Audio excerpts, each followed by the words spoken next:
Morning उत्तम, प्रकाश, सुनील, नरेंद्र, विजय, शंभू, दिलीप, योगेश, ज्योति, अनुज, विश्वजीत, अजीत, सुंदरम, प्रवीण, राहुल, मनीष, निशा, वर्षा, पवन, रजनीश, प्रेम, प्रमिता, निधि, विशाल, ठाकुर, अनुपम, रमेश, पारुल, बल्लाल, निर्भय, शेखर, अनुपम, Ravi, Amit, Deepanshu, Vishwa Kumar, Shivangi, Neha, Preeti, Parul. A very good morning all of you. Good morning, good morning, good morning, a very good morning all of you. हाँ जी, तो भाई ये जो बैच है ये रीजनिंग स्पेशल बैच है, ठीक है। और करियर विल आप प्लेटफॉर्म पर सारे स्पेशल बैच आज से ही स्टार्ट हुए हैं, चाहे वो रीजनिंग हो, मैथ्स हो, इंग्लिश हो या फिर जीएस हो, चारों के चारों सब्जेक्ट है ना की जो पहली क्लास है वो आज से ही है।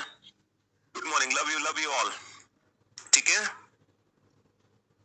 तो जैसे कि आप लोगों को पता है कि करियर विल ऐप पर तो लास्ट 2 ईयर से, लास्ट 1 ईयर से सारे के सारे स्पेशल बैचेस आ रहे थे, और अब तो गवर्नमेंट ने भी ये रूल सीईटी के बारे में आपको पता चला होगा, तो गवर्नमेंट ने भी अब ऐसी मुहिम स्टार्ट कर दी है कि आने वाले समय में जितने भी एग्जाम्स होंगे उनका कंबाइंड एक ही सिलेबस होगा, जैसे कि करियर विल ऐप प्लेटफॉर्म पे पढ़ाया जाता है।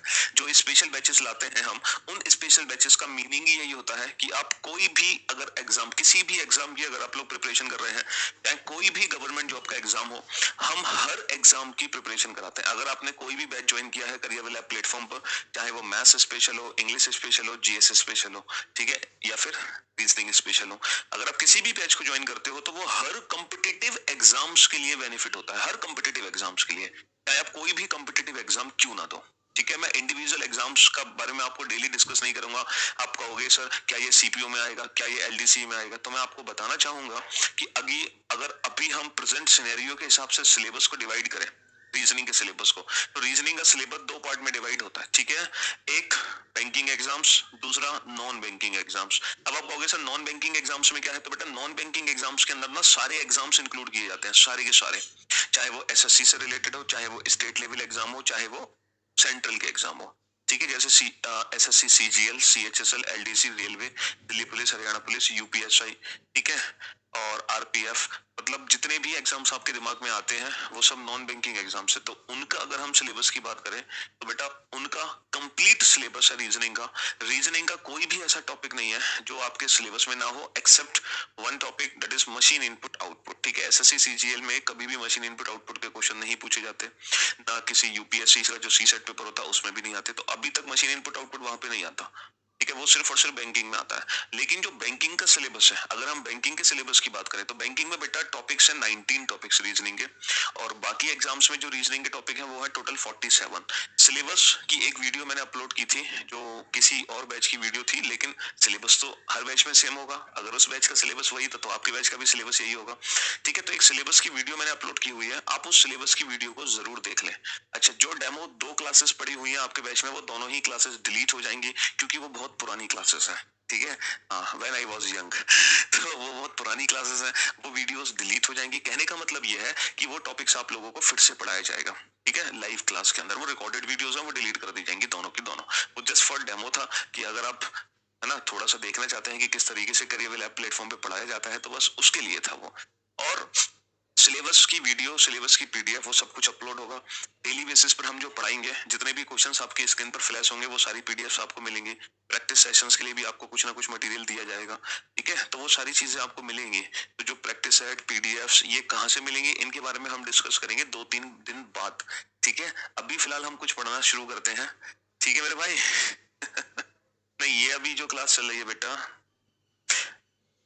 चलिए, सीईटी के बारे में देखो राकेश सर ने फुल डिटेल में एक्सप्लेन कर दिया है। आरवाईपी चैनल है राकेश यादव पब्लिकेशन, है ना, तो उस चैनल पर फुल डिटेल में राकेश सर ने सब कुछ बता दिया सीईटी के बारे में। सीईटी कब होगा, क्या हमारे लिए फायदा है, क्या नुकसान है उससे, ठीक है, कितनी फीस होगी, साल में कितनी बार होगा, स्कोर कार्ड कब तक वैलिड होगा, तो ये सारी जानकारी आपको उस वीडियो में मिल जाएगी, तो आप उस वीडियो को जरूर देखेंगे, ठीक है। हाँ जी, यूपीएसआई के मैंने बताना कि ये जो रीजनिंग स्पेशल बैच है, जो भी दिमाग में आपके एग्जाम है और जिस एग्जाम में रीजनिंग आती है, ये हर उस एग्जाम के लिए होगा बैच, ठीक है। बैच का जो ड्यूरेशन होता है बेटा वो 3 से 4 महीने होता है, ठीक है। 3 से 4 महीने में हम अराउंड, अगर हम नंबर ऑफ क्लासेस की बात करें तो आपकी जो क्लासेस होंगी अराउंड 80 to 100, मतलब 80 से लेकर 100 तक क्लासेस हो चुकी है हमारे पास। ना तो किसी टाइम की बाउंडेशन है, ठीक है, ना कोई ऊपर से हमारे पास प्रेशर है कि हमें इतने आवर्स अलॉटेड है, ना ही हमारे पास कोई टाइम की बाउंडेशन है। अगर टाइम की बाउंडेशन है तो वो सिर्फ और सिर्फ है हमारे एग्जाम्स। तो हम एग्जाम्स को देखते हुए आपका सिलेबस कराएंगे, ऐसा नहीं कि मान लो हम 2 साल तक आपका सिलेबस खींचे जा रहे हैं तो ऐसा भी नहीं होगा। तो 3 to 4 months ड्यूरेशन है आपके बैच का। रेगुलर क्लासेस चलती है मंडे टू फ्राइडे। आपकी क्लास का टाइम यही रहेगा 9:30 से 11 डेली, ठीक है। मतलब सवा घंटे की क्लास होती है 9:30 से 11:15 बजे तक, ठीक है। तो मंडे टू फ्राइडे 2 दिन सैटरडे संडे ऑफ किया जाता है आप लोग, ताकि प्रैक्टिस कर चुको। और क्योंकि आप बेटा करियर विल ऐप, हाँ मशीन इनपुट आउटपुट पढ़ाएंगे, डेफिनेटली पढ़ाएंगे, क्योंकि बेटा बैंकिंग का कंप्लीट सिलेबस हमें कराना है, बैंकिंग का भी। तो मशीन इनपुट आउटपुट तो डेफिनेटली कराएंगे। और अब तो यूपीएसआई के एग्जाम में भी आता है मशीन इनपुट आउटपुट। हाँ जी, तो मैं कुछ बता रहा था आपको भी, इसमें आपने टोक दिया। थैंक यू भैया। सिलेबस की वीडियो हटाएंगे नहीं, सिर्फ डेमोस वीडियोस हटेंगी, सिलेबस की वीडियोस नहीं हटाई जाएंगी, वो एज इट इज रहेंगी। और क्योंकि आप करियर विल ऐप से जुड़े हैं तो आपको बहुत अच्छे से पता है कि अगर आप लाइव क्लासेस नहीं देख पाते हैं तो आप रिकॉर्डेड क्लासेस देखो। और करियर विल ऐप ने बहुत अच्छी फैसिलिटी आप लोगों को दी हुई है कि अगर आप रिकॉर्डेड फॉर्म में रिवीजन करना चाहते हैं तो आप अपनी क्लास को इनटू 2 मोड में देख सकते हो, है ना, इनटू 2 मोड में।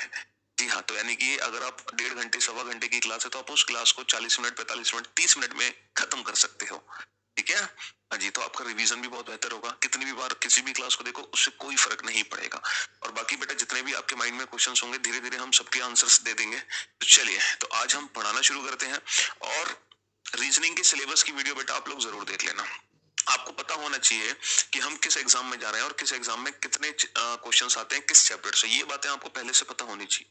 ये सारी बातें मैंने ना उस सिलेबस वीडियो में डिस्कस की हुई है, किस टॉपिक से कितने मार्क्स के क्वेश्चन किस एग्जाम में बनते हैं, ठीक है। तो उसको हम बार बार डिस्कस नहीं करेंगे, हालांकि जब भी चैप्टर शुरू करेंगे तो हम डिस्कस उसको जरूर करेंगे। तो देखो, अगर हम रीजनिंग की बात करें तो रीजनिंग में एक टॉपिक आता है, एक चैप्टर है बेटा, प्रॉब्लम्स बेस्ड ऑन अल्फाबेट।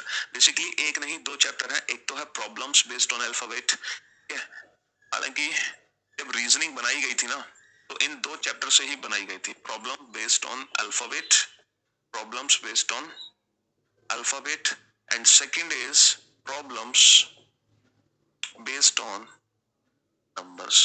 तो बेसिकली जब रीजनिंग का शुभारंभ हुआ था बेटा तो इन्हीं दो चैप्टर से ही हुआ था, वर्णमाला पर आधारित समस्याएं और संख्याओं पर आधारित समस्याएं। रीजनिंग में जो क्वेश्चंस पूछे जाते थे, मतलब ये समझ लो मोर देन 50% क्वेश्चन सिर्फ इन दो चैप्टर से आ जाते थे जब स्टार्टिंग में रीजनिंग लॉन्च हुई थी। लेकिन धीरे धीरे करके बहुत सारे चैप्टर से भी क्वेश्चंस पूछे जाने लगे, धीरे धीरे करके, है ना। Dice, calendar, clock, cube and cuboid, सिलॉक्स, एक्सेट्रा एक्सेट्रा, बहुत सारे चैप्टर्स इंक्लूड हो गए। लेकिन अगर फिर भी हम बात करें आज भी एग्जाम्स की, तो एग्जाम में इन दो चैप्टर्स का वेटेज बहुत ज्यादा होता है। और यही वो दो चैप्टर्स हैं जिनके क्वेश्चंस हर कोई स्टूडेंट कर सकता है, बट कौन कितनी जल्दी करता है डिपेंड करता है ये, क्योंकि आप लोग बहुत अच्छे से जानते हो कि किसी भी कॉम्पिटिटिव एग्जाम के लिए हमारी नॉलेज से ज्यादा हमारी स्पीड बेहतर होना बहुत जरूरी है। जब तक हमारे पास स्पीड नहीं है तब तक हमारा सिलेक्शन नहीं होगा। तो नॉलेज से ज्यादा जरूरी है, मतलब नॉलेज तो देखो ऑब्वियस सी बात है चाहिए हमें, और नॉलेज तो हर कोई लेता है, लेकिन सिलेक्शन हर किसी के पास नहीं पहुंचता, नौकरी हर किसी के जेब में नहीं पहुंचती, क्योंकि उसकी कमी होती है स्पीड। जैसे ये दो चैप्टर है, मैं गारंटी से कह सकता हूँ अगर आप इन दोनों चैप्टर्स को पढ़ो नहीं तब भी आप कोशिश करके इन दो चैप्टर्स के क्वेश्चंस को एग्जाम में सॉल्व कर दोगे, पक्का कर दोगे, थोड़ी सी प्रैक्टिस करोगे, थोड़ा सा आइडिया लोगे, कर दोगे। लेकिन उसका कोई बेनिफिट आपको नहीं मिलेगा, क्योंकि ये दो ऐसे चैप्टर्स हैं जिनसे कम से कम 10 12 15 तक क्वेश्चन बनते हैं। और अगर आपके पास अप्रोचेस है, ट्रिक्स है, प्रैक्टिस है, तो आप इन क्वेश्चंस को ना कुछ ही सेकंड्स में उड़ा सकते हो, कुछ ही सेकंड्स में। सिलेबस की वीडियो नहीं डली है तो मैं डलवा दूंगा, हट गई है कोई दिक्कत नहीं, उसको डलवा देंगे। तो आप इन्हीं चैप्टर्स को इन्हीं क्वेश्चंस को कुछ ही सेकंड्स में कर सकते हो, even without using any pen और पेपर। देखो, विदाउट यूजिंग एनी पेन और पेपर का मतलब है कि हमें ना के बराबर पेन यूज करना पड़ेगा, ना के बराबर, ठीक है। तो अब ज्यादा टाइम वेस्ट नहीं करते हैं बेटा, सबसे पहला हम चैप्टर शुरू करते हैं प्रॉब्लम्स बेस्ड ऑन अल्फाबेट। और प्रॉब्लम बेस्ड ऑन अल्फाबेट में बहुत सारे इंडिविजुअल टॉपिक्स हैं। पहला है alphabetical series, coding decoding, letter series, pair formation, word formation, logical sequence of letters, है ना, और डिक्शनरी। ये सारे टॉपिक्स हैं जो प्रॉब्लम बेस्ड ऑन अल्फाबेट के अंदर आते हैं। और हम बिल्कुल देखो जीरो लेवल से शुरू करते हैं, इवन मैं तो कहूंगा कि करियर वे प्लेटफॉर्म पर हम पढ़ाना आपको माइनस लेवल से शुरू करते हैं, यानी कि हम घर बना के देते हैं आपको, लेकिन पहले नींव तैयार होगी, यानी कि माइनस लेवल से हम उठते हैं और टॉप लेवल तक पहुंचते हैं, टेरेस तक, ठीक है। तो उसमें किसी को भी टेंशन लेने की जरूरत नहीं है, बाइलिंगुअल क्लासेस होती है, टेंशन बिल्कुल भी मत लेना इस चीज को लेकर, ठीक है। चलिए, तो प्रॉब्लम बेस्ड ऑन अल्फाबेट में सबसे पहला टॉपिक हम शुरू करते हैं अल्फाबेटिकल सीरीज। अल्फाबेटिकल सीरीज, अब जैसे कि देखो मैं आप लोगों से कह रहा था, ठीक है, वर्णमाला श्रृंखलाएं, वर्णमाला श्रृंखलाएं, जैसे कि मैंने आपसे कहा कि अगर आप क्वेश्चंस को कुछ ही सेकंड्स में सॉल्व करोगे तभी आपको फायदा मिलेगा एग्जाम में, वरना नहीं मिलेगा। तो अगर आप अल्फाबेट से रिलेटेड जितने भी क्वेश्चन एग्जाम में पूछे जाएंगे, अगर आप उन्हीं क्वेश्चंस को कुछ ही सेकंड्स में सॉल्व करना चाहते हो, है ना, अगर आप उन्हीं क्वेश्चंस को कुछ ही सेकंड्स में सॉल्व करना चाहते हो, तो एटलीस्ट आपको अल्फाबेट के प्लेस पता होना जरूरी है। तो सबसे पहली प्रैक्टिस हमें करनी पड़ेगी एबीसीडी पर, है ना। बचपन में हमें सिखाया गया था ना एबीसीडी, तो हमें अपने बचपन को दोहराना पड़ेगा, हमें दोबारा अपने बचपन को दोहराना पड़ेगा, और उन इंग्लिश अल्फाबेट एबीसीडी की हमें प्रैक्टिस करनी होगी। कैसे? हमें ये पता लगाना होगा कि अंग्रेजी वर्णमाला में कौन सा अक्षर किस स्थान पर आता है। जैसे कि आपको पता है कि टोटल अगर हम नंबर ऑफ लेटर्स की बात करें, तो इंग्लिश अल्फाबेट में A B C D to X Y Z total कितने लेटर्स होते हैं सर? टोटल होते हैं 26 लेटर। फर्स्ट प्लेस पर आता है ए, सेकंड पर बी, थर्ड पर सी, 24वें स्थान पर एक्स, 25वें पर वाई और 26वें स्थान पर आता है जेड। ठीक है, तो टोटल ये 26 अक्षर होते हैं, टोटल 26 लेटर होते हैं। अब आपको ये पता होना चाहिए कि 10वें स्थान पर कौन सा लेटर है, 14वें स्थान पर कौन सा लेटर है, 18वें स्थान पर कौन सा लेटर है, 19वें स्थान पर कौन सा लेटर है। ये सारी चीजें आप लोगों को ना पता होनी चाहिए पहले से। तो सर हम कैसे पता करें? बहुत सारे बच्चों को पहले से पता होंगे, है ना, लेकिन बहुत सारे ऐसे स्टूडेंट हैं जो जिंदगी में पहली बार रीजनिंग पढ़ रहे हैं, इसलिए हम तो वहीं से शुरुआत करेंगे। ठीक है, हाँ जी। तो बेटा ध्यान से सुना मेरी बात। एक वर्ड होता है इजोटी, एक वर्ड है इजोटी। बहुत सारे वर्ड होते हैं, लेकिन उनमें से एक वर्ड है इजोटी। इस इजोटी वर्ड में सिर्फ 5 लेटर होते हैं। इस इजोटी वर्ड में sir, I am a student of your reasoning special 15 minutes and now I am able to score 47 to 50 marks within 15 minutes. Thanks sir, thank you career well आप। चलिए, thank you so much, job. तो देखो एक word होता है इजोटी, ठीक है, एक वर्ड होता है इजोटी, इसमें 5 लेटर होते हैं। अगर हम इस इजोटी वर्ड में 5 लेटर के प्लेस की बात करें, तो बेटा जो ई होता है ना, ई वो आता है 5वें स्थान पर। जैसे अगर हम ई की बात करें, तो जो ई का प्लेस होगा बेटा वो 5वां होगा। जे की बात करें तो वो आता है 10th प्लेस पर। 5 का डिफरेंस है बेटा, 5 10 15 20 25, 5 10 15 20 25। अब आप इस वर्ड को ना अपने माइंड में देखो, और आप इस वर्ड को अपने माइंड में छाप लो। अंग्रेजी वर्ड वाला में ई आता है 5वें स्थान पर, और फिर 5 का डिफरेंस होता है 5 10 15 20 25, ई 5 जे 10 ओ 15 टी 20 वाई 25। अब देखो इन 5 लेटर की हेल्प से आप पूरे 26 लेटर का प्लेस बता दोगे। सिर्फ इन 5 लेटर्स की हेल्प से पूरे 26 लेटर का प्लेस बता दोगे। जैसे एक होता है ना कि जहां हम रहते हैं वहां पर एक लैंडमार्क होता है कि हम भैया रामेश्वरम गेस्ट हाउस के पास रहते हैं, तो जो रामेश्वरम गेस्ट हाउस होगा वो आसपास के सारे घर की लोकेशन बताता है। तो कुछ ऐसा ही यहाँ पे करेंगे कि कोई भी एक लेटर होता है ना, वो अपने आसपास के लेटर का प्लेस बता देता है। जैसे मान लो कोई भी एक मैं लेटर बोलूं, आपको बस ये देखना है कि वो लेटर किस किस घर के पास है ना, वो ई के घर के पास है, जे के घर के पास है, या ओ के घर के पास है, तो उनके घर से उसकी दूरी पता चल जाएगी। फॉर एग्जाम्पल मैंने आपसे कहा आई का प्लेस कितना होगा, तो आप ये देखो बेटा आई किसके घर के पास है, जे, आई जे, भैया आई जे के घर के पास है, आई जे। अब जे का प्लेस 10 है, तो आई का प्लेस कितना हो गया सर? 9 हो गया। एल किसके घर के पास है? जे के एल, सर ये भी जे के पास है, जे के एल। अब जे 10 तो एल का प्लेस कितना हो गया? 12 हो गया। एस किसके पास है सर? एस टी, टी 20 तो एस का प्लेस 19 हो गया, टी 20 तो एस का प्लेस 19 हो गया, है ना। जैसे अगर मैं आपसे कहूं वी किसके पास है sir? T U V, T U V, T 20 तो वी का प्लेस 22 हो गया। क्यू किसके पास है sir? OP Q, OP Q, O 15 तो क्यू 17 हो गया। सोचो के किसके पास है? सोचो सोचो सोचो, जे के, जे 10 तो के का प्लेस 11 हो गया। सोचो आर किसके पास है? R S T, R S T, T 20 तो आर 18 हो गया। सोचो यू किसके पास है? टी यू, टी 20 तो यू 21 हो गया। तो अब आप लोगों को करना क्या है, बस एक छोटा सा काम करना है आप लोगों को। जस्ट फॉर 5 मिनट्स मैं आपके लिए होमवर्क दूंगा। आज घर के लिए 10 मिनट्स का होमवर्क होगा। अब उन 10 मिनट के होमवर्क में आपको पता करना क्या, पहले आपको सिर्फ 2 मिनट, 2 से 3 मिनट आप लोगों को करना क्या है कि अपने माइंड में इजोटी वर्ड को लिखना है और अपने माइंड में लेटर्स सोचने हैं। और आप ये सोचोगे बैठे बैठे कि आर किसके नजदीक है, यू किसके नजदीक है, पी किसके नजदीक है, के किसके नजदीक है। सिर्फ 2 से 3 मिनट आपको ये सोचना है। तो जहां आप 26 के 26 लेटर का एड्रेस इन 5 लेटर के एड्रेस से कंपेयर कर लोगे, उसके बाद आपको एक छोटा सा काम और करना पड़ेगा। ठीक है, आपको एक इंग्लिश का पैराग्राफ लेना होगा, कोई भी इंग्लिश का पैराग्राफ जिसमें 5-6 लाइन हो, और उस पैराग्राफ को आपको राइटिंग आपको करनी पड़ेगी। पता है कैसे? आपको हर एक लेटर के ऊपर उसका प्लेस लिखना पड़ेगा। जैसे मान लो अल्फाबेटिकल सीरीज लिखा हुआ है पैराग्राफ में, my name is Piyush Varshney, I teach reasoning etcetera etcetera, ऐसा कोई पैराग्राफ ले लेना। ठीक है, और उस पैराग्राफ में हर एक लेटर के ऊपर उसका प्लेस लिखना है। जैसे ए का प्लेस 1, एल का प्लेस कितना होता है बेटा 12, J K L, O P O 15, P का place 16, H I J J 10, H का प्लेस 8, ए फर्स्ट हो गया, बी सेकंड प्लेस पर, ई 5 प्लेस पर, टी 20, आई जे जे 10, आई 9। तो इस तरीके से आपको हर एक लेटर के ऊपर उसका प्लेस लिखना है। और ये जो प्रैक्टिस है आपको ज्यादा देर नहीं करनी है, सिर्फ 5 to 10 मिनट्स करनी है।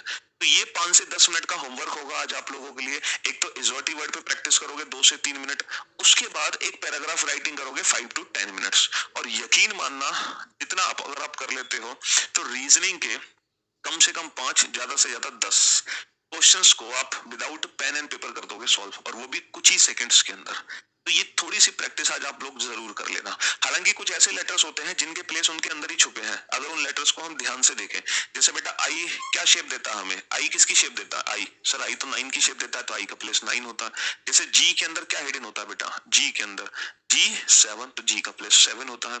एच हमें क्या इमेज दे सकता है, एच देखो ये किसकी इमेज बन सकती है सर 8, तो एच 8 हो गया। अगर हम एम की बात करें तो बेटा ये क्या है, ये तो 3 है, तो तीसरे स्थान पे तो एम आता नहीं है, तो बेटा 3 से और क्या बनता है, 3 से बनता है 13, 3 13 23। और बेटा डब्ल्यू भी 3 है, तो ये तीसरा हो नहीं सकता, 13 है नहीं, तो ये क्या है, ये 23 है। ठीक है, तो कुछ ऐसे भी लेटर्स हैं जिनकी इमेज उनके अंदर ही छिपी हुई है, अगर उनको थोड़ा सा हम ध्यान से देखें तो। ठीक है, हाँ जी, किंग्स 11, हाँ K11 किंग्स 11। तो बहुत सारे तरीके हैं, है ना, अल्फाबेट की प्लेस की प्रैक्टिस करने के लिए। तो बेटा ये 10 मिनट का होमवर्क मेरी तरफ से होगा। आज T20 मैच होते हैं ना, T20 मैचेस, T का प्लेस 20 हो गया, किंग्स 11, तो K का प्लेस 11 हो गया। ठीक, चलिए, तो ये तो बहुत बेसिक मैंने आपको बात बताई, एकदम जीरो लेवल की बात बताई बेटा, लेकिन जब तक हमारी नींव मजबूत नहीं होगी तब तक हम पिलर खड़ा नहीं कर पाएंगे। तो हमें रीजनिंग का पिलर खड़ा करना है, तो पहले हम नींव डालेंगे। तो ये बेटा नींव थी। ठीक, अब हम शुरू करने जा रहे हैं चैप्टर। तो जब हम चैप्टर स्टार्ट करेंगे तो हालांकि बहुत सारी प्रैक्टिस मैं आपको इसकी आज ही करा दूंगा क्लास में।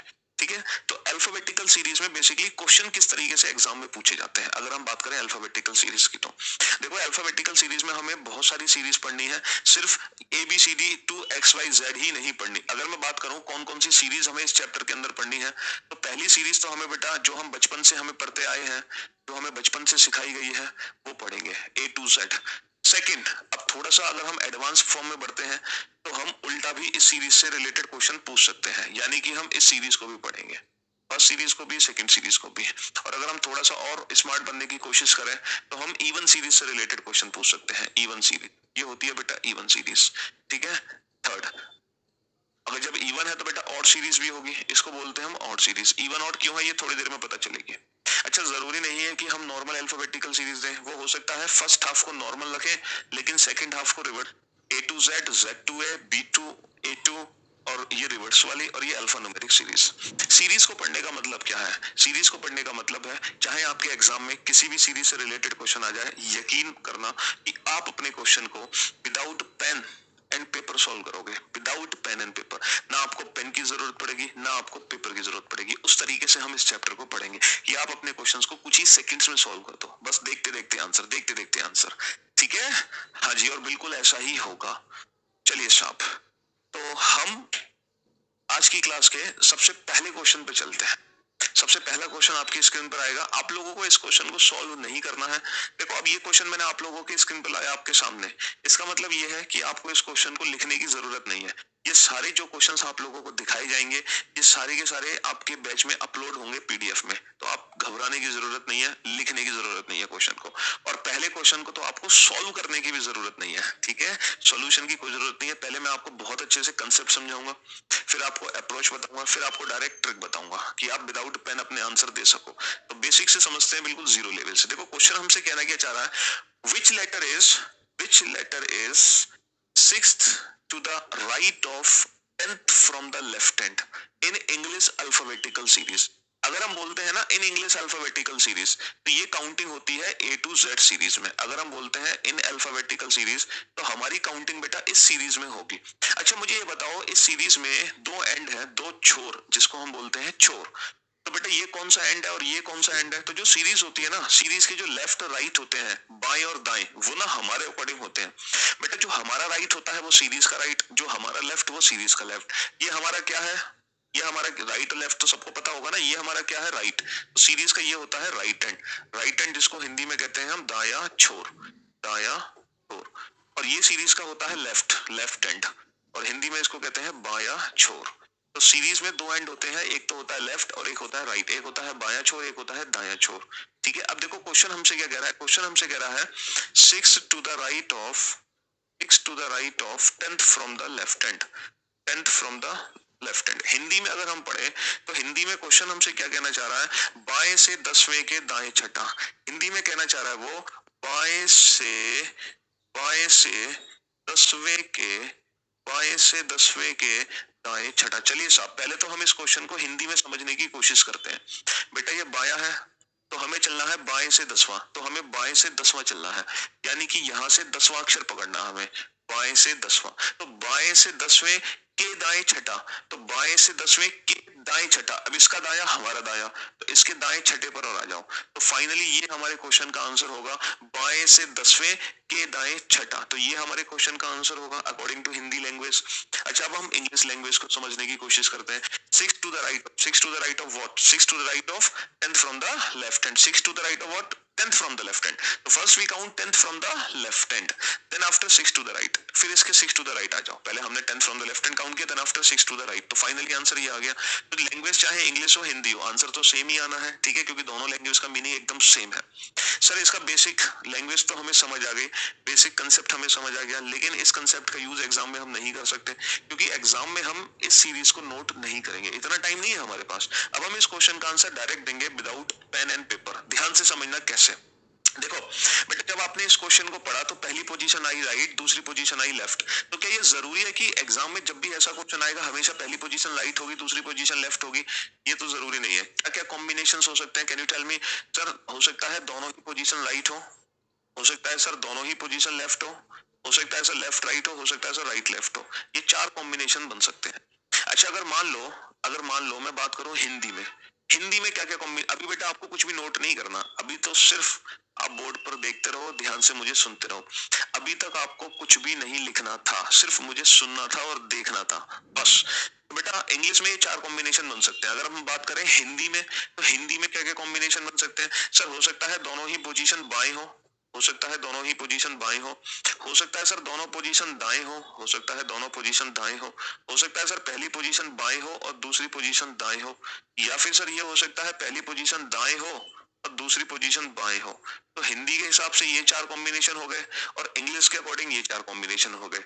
अब देखना, आपको बस एक छोटा सा काम करना है, बहुत ही छोटा सा काम करना है। पता है क्या करना है? अगर आपकी दोनों पोजीशन सेम है, अगर दोनों राइट है या फिर आपकी पोजीशन दोनों लेफ्ट है, अगर आपकी दोनों राइट या दोनों लेफ्ट, अगर दोनों पोजीशन आपकी सेम है, तो पता आप क्या करो? आप कुछ मत करो, बस ये जो नंबर्स है ना, इन नंबर्स का निकाल दो डिफरेंस, इन नंबर्स का डिफरेंस निकाल दो, अंतर। और अगर आपकी दोनों पोजीशन डिफरेंट है, राइट लेफ्ट या लेफ्ट राइट, तो आप इन्हीं नंबर्स को आपस में कर दो ऐड। तो कहने का मतलब ये है कि सेम आने पर हम करते हैं माइनस और डिफरेंट आने पर हम करते हैं प्लस। वही हिंदी में करते हैं बेटा, दोनों पोजीशन अगर बाएं है तो माइनस हो जाएगा, अगर सेम है तो माइनस, और दोनों पोजीशन डिफरेंट है तो नंबर्स को कर दो प्लस। सेम आने पर माइनस और डिफरेंट आने पर प्लस, सेम आने पर माइनस, डिफरेंट आने पर प्लस। जैसे फॉर एग्जांपल ये राइट से बेटा 6th है, ये राइट से 6th है और ये लेफ्ट से 10th है, तो ये बताओ दोनों पोजीशन सेम है या डिफरेंट है? सर डिफरेंट है, डिफरेंट आने पर प्लस, 10 और 6 16। अब दिक्कत ये है कि सर ये जो 16th लेटर है सुमंत, ये जो 16th लेटर है ये किस एंड से होगा? ये लेफ्ट एंड से होगा या राइट एंड से होगा? क्योंकि बेटा अंग्रेजी वर्णमाला में काउंटिंग दो तरफ से चलती है, या तो दाएं छोर से या बाएं छोर से, या लेफ्ट एंड से या राइट एंड से। तो बेटा ये बात हमें बताता है क्वेश्चन। अगर हम क्वेश्चन को इंग्लिश में पढ़ते हैं तो इंग्लिश में जब हम पढ़ेंगे तो जो पोजीशन लास्ट में आएगी आंसर उसी एंड से बनेगा। अगर राइट बाद में आएगा तो आंसर राइट एंड से होगा, अगर लेफ्ट बाद में आएगा तो आंसर लेफ्ट एंड से होगा, अगर राइट बाद में आएगा तो आंसर राइट एंड से होगा, अगर लेफ्ट बाद में आएगा तो आंसर लेफ्ट एंड से होगा। तो मुझे एक बात बताओ, ये राइट से 6th है, लेफ्ट से 10th है, तो हम आंसर जो देंगे 10 और 6 16, वो किस तरफ से देंगे? सर जो पोजीशन लास्ट में है लेफ्ट, तो आंसर लेफ्ट एंड से होगा। और लेफ्ट से 16th बेटा इजोटी के बारे में सोचो, 15वें स्थान पर कौन सा? 5 10 15 ई ए ओ, 15वें स्थान पर क्या था? ओ, हमें बताना है 16, 15 के बाद 16, ओ के बाद क्या आता है? सर ओ के बाद आता है पी, तो पी हमारे क्वेश्चन का डायरेक्ट आंसर होगा। अच्छा हिंदी में हम क्या करेंगे? देखो हिंदी में माइनस प्लस का कंसेप्ट तो सेम है कि अगर दोनों पोजीशन सेम है तो माइनस, डिफरेंट है तो प्लस। लेकिन बेटा जब हम क्वेश्चन को इंग्लिश में पढ़ते हैं तो इंग्लिश में पढ़ते टाइम जो पोजीशन लास्ट में है, हिंदी में जब हमने क्वेश्चन को पढ़ा तो वही पोजीशन पहले है। तो कहने का मतलब है कि हिंदी में जो हम आंसर देंगे किस छोर से देंगे, जो पहले आया, बाया पहले आया तो आंसर होगा बाएं से, अगर दाया पहले आया तो आंसर होगा दाएं से, ठीक है, बाया पहले आया तो आंसर होगा बाएं से, और अगर दाया पहले आया तो आंसर होगा दाएं से। अब आप लोग एक काम करो, आपको क्वेश्चन नोट करने की जरूरत नहीं है, आप सिर्फ ये लिखो, ये लिखो बेटा, ये चीज इंग्लिश वाले इसको लिखो और हिंदी वाले इसको नोट डाउन करो। आपको ये दो चीजें नोट डाउन करनी है, इंग्लिश वाले इसको नोट डाउन कर लो और हिंदी वाले इसको नोट डाउन कर लो, ठीक है, बस इसके अलावा आपको कुछ भी नहीं करना, ये दो चीजें नोट डाउन कर लो, ठीक है। और मैं फिर से रिपीट करता हूँ कंसेप्ट को, ठीक है, मैं फिर से, बेटा देखो एक और चीज, अगर आप सोच रहे हो कि सर मेरा नाम नहीं ले रहे हैं, क्या चक्कर है, तो फॉर योर काइंड इन्फॉर्मेशन बेटा, ये ऑफलाइन बैच नहीं है जिसमें 100 200 500 1000 बच्चे हों, दिस इज ऑनलाइन बैच, और जो पूरे ऑल ओवर इंडिया है ना से कंडक्ट है, मतलब पूरे भारत के बच्चे इस बैच में हैं। तो आप इमेजिन कर सकते हो कितने स्टूडेंट होंगे, उनके कितने कमेंट्स होंगे, कितने नाम में ले सकता हूँ। तो मैं हर एक सिंगल स्टूडेंट का नाम नहीं ले पाऊंगा, बट लेकिन जब आप डेली मेरे साथ लाइव रहोगे तो वो एक ना एक दिन लकी डे जरूर आएगा जिस दिन आपका इस प्लेटफॉर्म से नाम लिया जाएगा। या तो आप जल्दी से क्वेश्चन का आंसर दोगे तो आपका नाम लिया जाएगा, क्योंकि पहले 20 बच्चों के नाम लिए जाते हैं जो सबसे फर्स्ट आंसर देते हैं, तो हो सकता है कभी आपका उसमें नाम आ जाए उस लिस्ट में, नहीं तो कभी ना कभी तो आपका नाम ले ही लिया जाएगा, तो आप उसकी टेंशन ना लो। और आप चाहते हो कि नहीं हम पढ़ेंगे नहीं तो हम तो सिर्फ नाम लेंगे, तो बेटा मेरा एक बैच आएगा करियर विल प्लेटफॉर्म पर, जहां सिर्फ मैं आप लोगों के नाम ही लिया करूंगा, तो आप उस बैच का वेट करना, एडमिशन उस बैच में लेना, उसमें मैं 1.5 घंटे सिर्फ नाम लिया करूंगा और पढ़ाना लिखना वहां पे नहीं होगा, ठीक है। तो आप उसका वेट करो, फिर ये आप गलत बैच में आ गए हो। चलिए साहब जल्दी से लिखो बेटा फटाफट से, लॉजिकम, आर्गुमेंट, अजम्पशन सब पढ़ाएंगे, घबराने की जरूरत नहीं है, टेंशन लेने की जरूरत नहीं है। चलिए तो मैं फिर से अपने कंसेप्ट को रिपीट करता हूँ बेटा, अगर दोनों दोनों पोजीशन सेम है तो क्या करोगे, मेरे साथ बोलो बेटा, सेम आने पर, अरे मेरे साथ बोलो, लिखो नहीं बोलो, सेम आने पर माइनस, डिफरेंट आने पर प्लस, सेम आने पर माइनस, डिफरेंट आने पर plus. In case of English answer बनेगा लास्ट वाली पोजीशन से, in case of Hindi answer बनेगा पहले वाली पोजीशन से। सेम आने पर माइनस, डिफरेंट आने पर plus, in case of English answer बनेगा लास्ट वाली पोजीशन से, in case of Hindi answer बनेगा पहली वाली पोजीशन से। अब देखो विदाउट पेन हम अपने क्वेश्चन को कैसे सॉल्व करेंगे, हमने इस क्वेश्चन को पढ़ा, पहली पोजीशन राइट है, दूसरी पोजीशन लेफ्ट है, दोनों पोजीशन डिफरेंट, डिफरेंट आने पर प्लस, तो बेटा 10 और 6 16, 16वां अक्षर कहां से होगा, जो पोजीशन लास्ट में है, 16वां अक्षर लेफ्ट से, लेफ्ट से 16, 15 क्या होता है ओ, 15 के बाद 16, ओ के बाद क्या आएगा पी, तो हमने डायरेक्ट आंसर दिया पी, ठीक है। चलिए भाई तो अब हम चलते हैं अगले क्वेश्चन पर, सेकंड क्वेश्चन पर, और ये क्वेश्चन आपका है, कोशिश करना बेटा बिना पेन यूज किए अपने क्वेश्चन का आंसर, तो कोशिश तो यही करना, ठीक है, ना के बराबर पेन यूज करना, मतलब पेन अगर आपको यूज करना भी है ना तो बेटा ना के बराबर यूज करना, कम से कम। तो जैसे ये सेकंड क्वेश्चन आपकी स्क्रीन पर है आपके सामने, फटाफट से आप इस क्वेश्चन का आंसर दो, सेम आने पर माइनस, डिफरेंट आने पर plus, in case of English answer होगा लास्ट वाली पोजीशन से, in case of Hindi answer होगा पहली वाली पोजीशन से, ठीक है। सुमंत, सुमंत, राहुल, प्रिया, निधि, शिखा, वर्षा, पारुल, रुचि, ऋतिक, पंकज, धर्म, उत्तम, पवन, रजनीश, ऋषि, हेमंत, संतोष, विष्णु, नीतीश, रोहित, प्रदीप, अंकित, सतीश, सत्यम, प्रियंका, कृष्णा, आकांक्षा, मोनिका, रतन, सुरेंद्र, सौरभ, वेल शाबाश, गुड जॉब।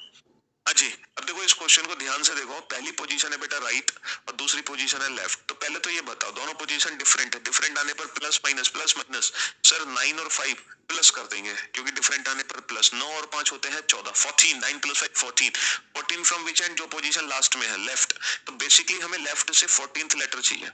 हिंदी में देख लो बेटा, हिंदी में देखो घबराओ नहीं, कौन सा अक्षर अंग्रेजी वर्णमाला में बाएं से 90 के दाएं पांचवा है, तो बेटा दोनों पोजीशन डिफरेंट है, ये बाया ये दाया, डिफरेंट आने पर क्या करेंगे प्लस, तो बेटा 9 और 5, 9 और 5 14, 14वां अक्षर कहां से होगा, 14वां अक्षर होगा बाएं से, 14वां अक्षर कहां से होगा, 14वां अक्षर होगा बाएं से, क्योंकि हिंदी के केस में जो पोजीशन पहले आएगी आंसर हमारा वहां से बनेगा, 14वां अक्षर कहां से होगा, 14वां अक्षर होगा बाएं से, तो बाएं से 14वां चाहिए, और आप लोग बहुत अच्छे से जानते हो कि 15वां अक्षर होता है ओ, 15 से ठीक पहले आएगा 14, और ओ से ठीक पहले क्या आता है एन ओ, एन ओ, ये सब इजोटी हमारे माइंड में है बेटा, ऐसा नहीं कि हम उंगलियों पे काउंट करेंगे ए बी सी डी ई 14 ना, इजोटी हमारे माइंड में है, वो एड्रेस 5 लेटर के हमारे दिमाग में है, हमें उन्हीं 5 लेटर के एड्रेस से इस लेटर का एड्रेस खोजना है, हमें पता है 15वां होता है ओ, 15 से पहले 14, ओ से पहले एन, एन हमारे क्वेश्चन का आंसर आ गया।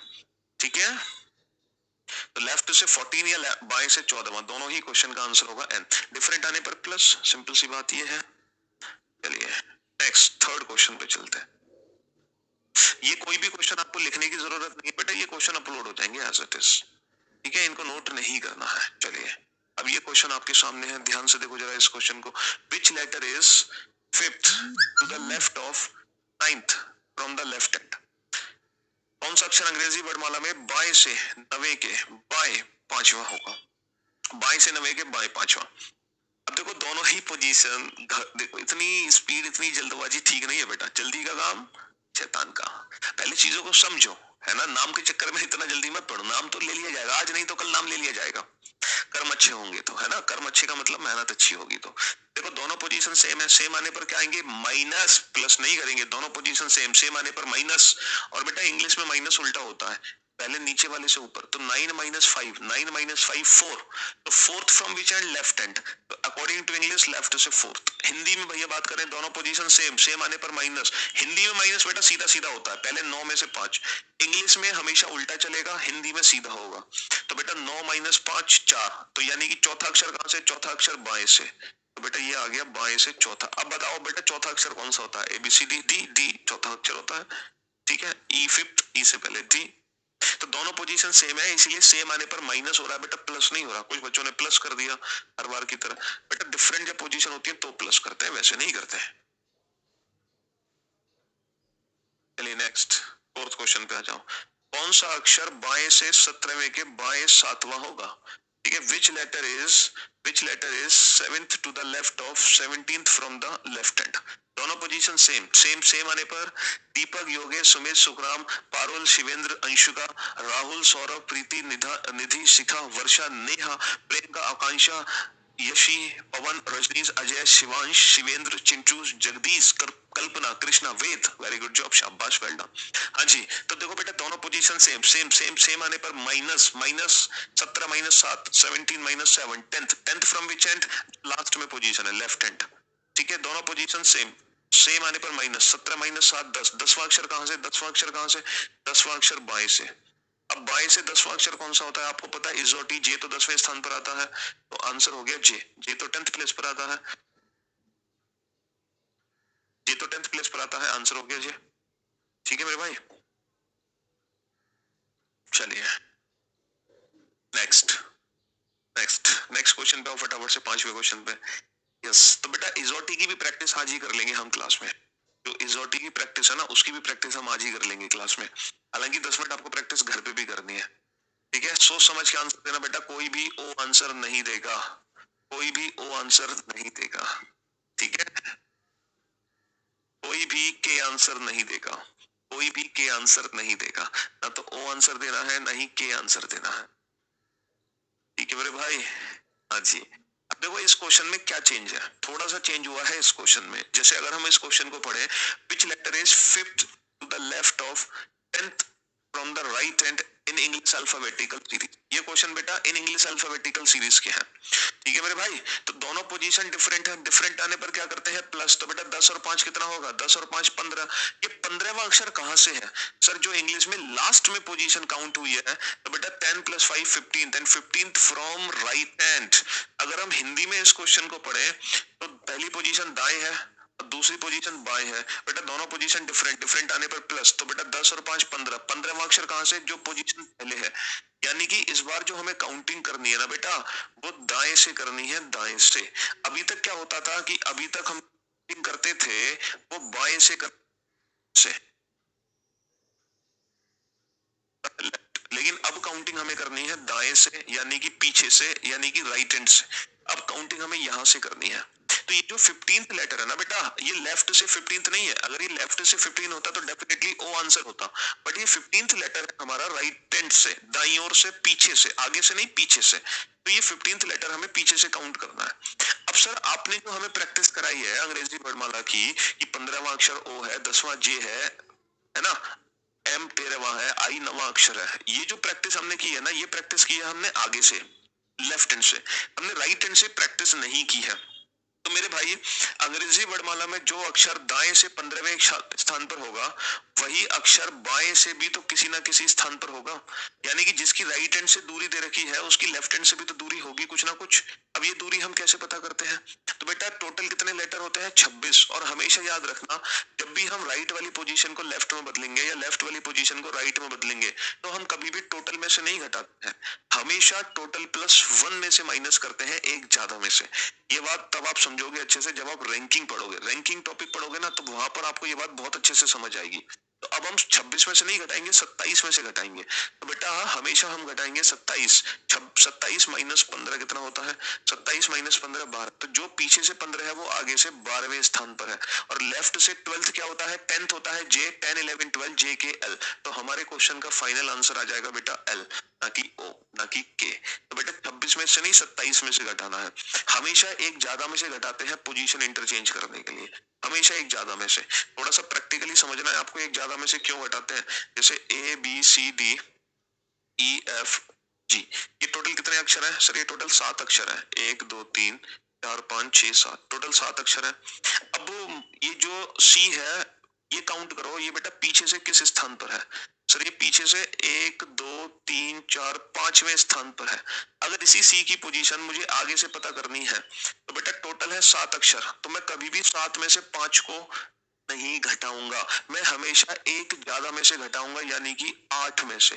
यही रैंकिंग का कंसेप्ट होता है कि जब हम पोजीशन इंटरचेंज करते हैं तो हमेशा एक ज्यादा में से घटाते हैं।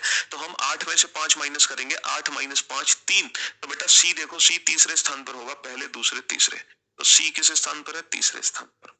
ऐसा क्वेश्चन रैंकिंग में बहुत पूछा जाता है कि एक पंक्ति में 50 व्यक्ति बैठे हैं और मोहन बाईं ओर से 10वें स्थान पर है, तो मोहन दाईं ओर से किस स्थान पर होगा? तो बेटा बाईं ओर से दूरी पता है और दाईं ओर से दूरी निकालनी है। तो बेटा क्या करेंगे? लेफ्ट को राइट में कन्वर्ट करने के लिए कभी भी टोटल में से नहीं घटाएंगे। 50 में से 10 माइनस करके 40 आंसर नहीं दोगे, हमेशा एक ज्यादा में से घटाओगे, यानी कि 51। 51 minus 10 41, 41 is the right answer. ठीक है, तो ये रैंकिंग का कंसेप्ट होता है पोजीशन इंटरचेंज करने का। तो इस कंसेप्ट को हमेशा अपने माइंड में रखना, ठीक है मेरे भाई? हाँ जी, इस कंसेप्ट को हमेशा अपने माइंड में रखना। पोजीशन इंटरचेंज के लिए हम हमेशा टोटल प्लस 1 में से घटाते हैं। तो कहने का मतलब ये है, आगे से जब भी अंग्रेजी वर्ड वाले ने अगर आपसे पूछा है लेफ्ट से 10th क्या है, तो आपका क्या आंसर होगा? जे। अगर पूछे राइट से 10th क्या है, तो बेटा राइट से अगर कोई भी लेटर पूछे तो आप पहले उसकी पोजीशन लेफ्ट में कन्वर्ट करोगे, तभी आंसर दे पाओगे। तो लेफ्ट में कन्वर्ट करोगे, 26 27 में से घटा दो, 27 माइनस 10 17, 17 क्या है? 15 16 17, ओपी क्यू, ओपी क्यू। तो इस बात का ध्यान रखना कि अगर राइट से भी अगर आपको पोजीशन पता चल जाए तब भी घबराने की जरूरत नहीं है, टेंशन लेने की जरूरत नहीं है किसी को भी, वो भी हम विदाउट पेन बना लेंगे। चलिए नेक्स्ट क्वेश्चन पे आइए। फटाफट से इस क्वेश्चन का आंसर दो बेटा।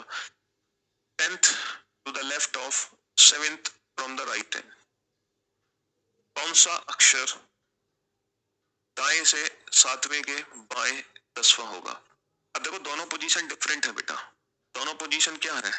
दोनों पोजीशन डिफरेंट है, दोनों पोजीशन अलग अलग है। अलग अलग आने पे क्या करोगे ये बताओ? दोनों पोजीशन जब अलग अलग होती है तो डिफरेंट होती है, तो हम क्या करते हैं सर? डिफरेंट आने पर ना हम करते हैं, डिफरेंट आने पर हम करते हैं प्लस। तो 7 और 10 17, 17वां अक्षर कहां से? 17वां अक्षर दाएं से। 17वां अक्षर कहां से? 17वां अक्षर दाएं से। जब दोनों पोजीशन डिफरेंट आती हैं तो डिफरेंट आने पर हम करते हैं प्लस। तो बेटा 7 plus 10 17, 17 from which and? Right hand. English में जो पोजीशन लास्ट में आती है आंसर भी वहीं से देते हैं।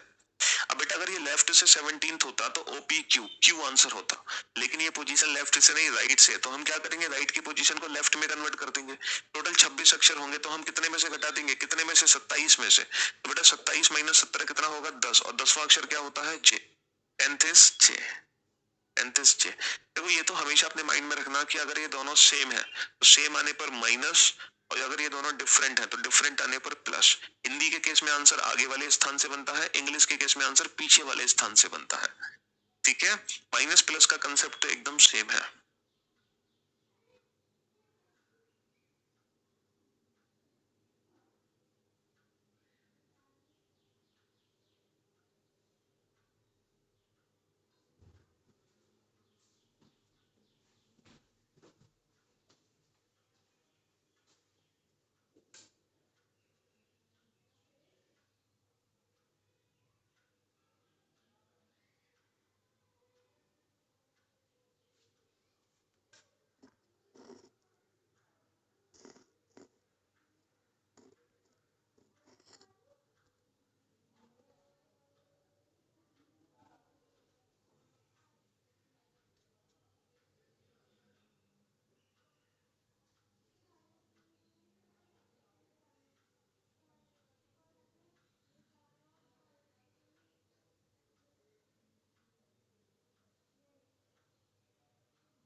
भाई साहब 7, 8, 9, जल्दी से क्वेश्चन को सॉल्व कीजिए। 7, 8, 9।